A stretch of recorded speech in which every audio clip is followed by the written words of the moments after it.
খোয়াইতে পরিবহন সংক্রান্ত সমস্যা নিয়ে সরব হলো বামপন্থী যুবারা। খোয়াই মহকুমায় পরিবহন ব্যবস্থার বেহাল দশা। গাড়ি ভাড়ার ক্ষেত্রে চালকদের মর্জি মতো টাকা আদায় করা হচ্ছে। এই ধরনের কিছু অভিযোগ তুলে প্রতিবাদে সরব হলো ডিওয়াইএফআই। শনিবার দুপুরে ডিওয়াইএফআই এর খোয়াই বিভাগীয় কমিটির উদ্যোগে বিভিন্ন সমস্যা সমাধানের দাবিতে মহকুমা শাসকের কাছে ডেপুটেশন দেওয়া হয়। সংগঠনের পক্ষ থেকে জানানো হয়েছে, দীর্ঘদিন ধরে খোয়াইয়ের সাধারণ মানুষ ও যাত্রীরা অনিয়মিত পরিবহন এবং অতিরিক্ত ভাড়া সংক্রান্ত সমস্যায় ভুগছেন। অভিযোগ, অনেক ক্ষেত্রে সরকারি ভাড়ার তালিকা মানা হচ্ছে না। সাধারণ মানুষের এই দুর্ভোগ লাঘব করতেই সংগঠনের প্রতিনিধি দল এসডিএম এর সঙ্গে দেখা করে স্মারকলিপি জমা দেন। দীর্ঘদিন ধরেই স্থানীয় কিছু যানবাহনের চালকরা মর্জি মাফিক ভাড়া আদায় করছেন।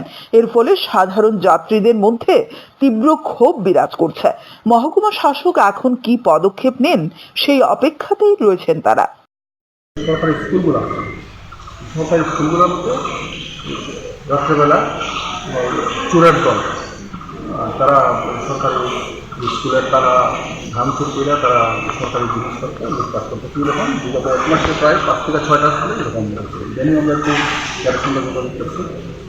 একটা বিষয় হচ্ছে ড্রিঙ্কিং ওয়াটার ইউনিভার্সিটি কর্পোরেশন এবং এটা সমগ্র বিভাগই আমাদের যে ড্রিঙ্কিং ওয়াটার আছে, এটা ড্রিঙ্কিং ওয়াটারটা পানের যোগ্য না। ঠিক আছে, এটা খুব একটা দুর্গন্ধযুক্ত জল। তারপরে এই জলের সঙ্গে অনেক সময় মাছ টাছ বা বিভিন্ন ধরনের জীবাণু টিকা টোকা এই সমস্ত ইয়ে বা সময় মতো জলটা দিনে 2বার বা 3বার দেওয়ার কথা, কোনো দিনে একদিন। এর মধ্যে যে কিছু কিছু একটা সমস্যা আছে, সব কিছু বিষয় নিয়ে আমরা তার সঙ্গে একসাথে যোগাযোগ করছি। 5 নম্বর জন্য ব্যুরো রিপোর্ট, সিএনএ টিভি।